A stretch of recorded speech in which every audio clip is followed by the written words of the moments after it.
Restoration system, যেটা প্রাকৃতিক দুর্যোগ দুর্ঘটনা টাওয়ার ভেঙে পড়ার ফলে আমাদের যে বিদ্যুৎ সঞ্চালন লাইন দ্রুত পুনরুদ্ধারের জন্য, এগুলির জন্য আমাদের এটার কথা আমাদের পরিকল্পনা রয়েছে।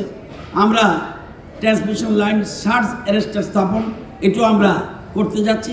যারা টেকনিক্যাল ম্যান আপনারা বুঝবেন, আমি তো আর্টসের স্টুডেন্ট, কিন্তু এটাও আমাদের গুরুত্বপূর্ণ।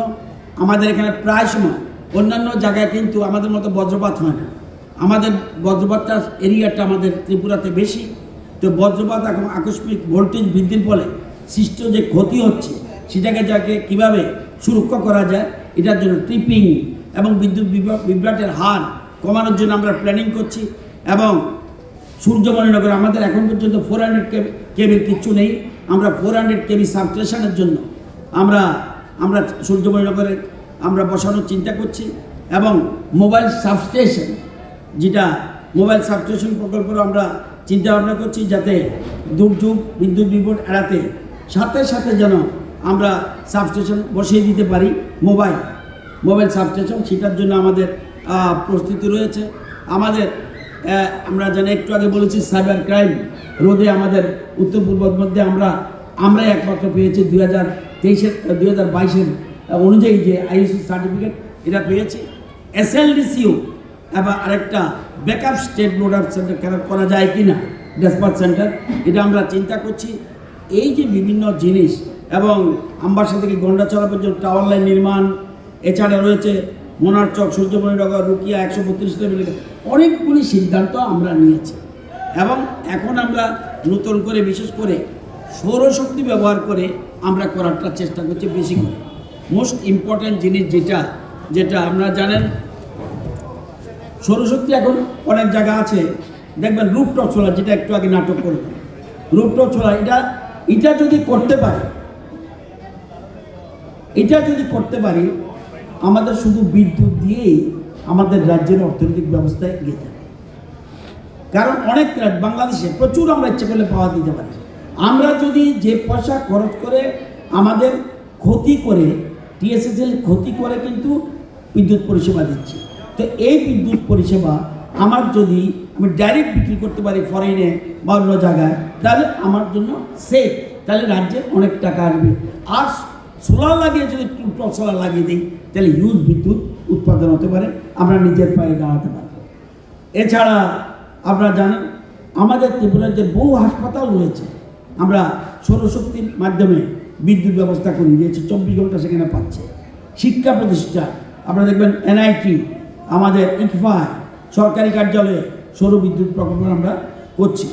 এবং সোলারের মাধ্যমে বিনা পয়সায় মাইক্রোগ্রিড এর মাধ্যমে বিদ্যুৎ, যেখানে বিদ্যুৎ পৌঁছতে পারছে না, ইন্টেরিয়ার কী করবো, সেখানে আমরা মাইক্রোগ্রিড সৃষ্টি করে সেখানে বিদ্যুৎ আমরা ব্যবস্থা করছি।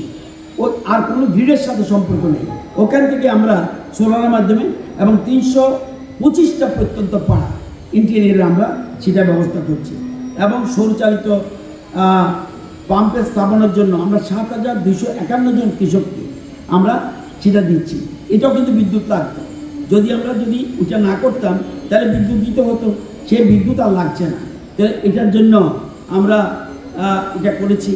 এবং পানীয় জল আমরা সৌরশক্তি কাজে লাগিয়ে প্রত্যন্ত অঞ্চলে পানীয় জলের ব্যবস্থা করেছি, প্রায় 25টা ইন্টেরিয়ারে পাড়াতে এটা করেছি।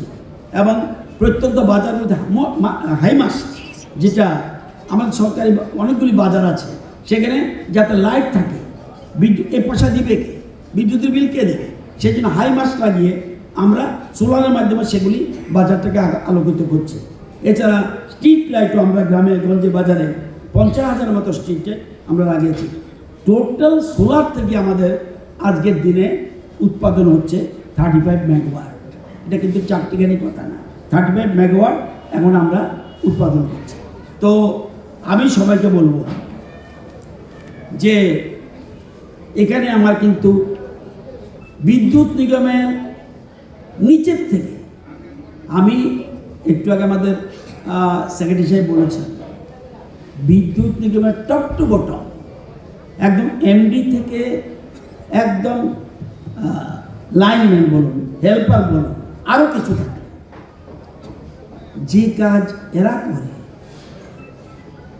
আমার জানা মতে কোনো ডিপার্টমেন্ট এত সিরিয়াস নয়, এত এরকমভাবে কাজ করছে। মনে রাখবেন, আপনাদের যে ত্যাগ সবটা পয়সার বিনিময় হয় না। Life is a notebook. First page fill up by the God, date of birth. Last page এটা ফিল আপ করবে গড, ডেট অফ ডেথ। বাকিটা আপনাকে ফিল আপ করতে হবে। আপনি কি করবেন? গড হবেন না ডগ হবেন? কৃষ্ণ হবেন না কংস হবেন? রাম হবেন না রাবণ হবেন? You will decide. আমি জানি আমাদের পাওয়ার ডিপার্টমেন্ট বিদ্যুৎ নিগমে, আপনারা জানেন এখন বিদ্যুৎ নিগম আবার দুটো ভাগ করেছি আমরা কাজের সুবিধার জন্য। জেনারেশন একটা, আবার ট্রান্সপোর্টেশন একটা, আরেকটা হলো আমাদের ডিস্ট্রিবিউশন। এই যে তিনটা পার্ট আজকে অনেক বিস্তৃত, যদিও আমাদের সংখ্যা কম, কর্মচারীর সংখ্যা কম, এর মধ্যে আমরা বেশ কিছু ইঞ্জিনিয়ার নেওয়ার চেষ্টা করছি, আইটি নেওয়ার চেষ্টা করছি, আরও অনেক কিছু আমরা নতুন নতুন করে নিতে চেষ্টা করছি, যাতে এই কাজগুলি আরও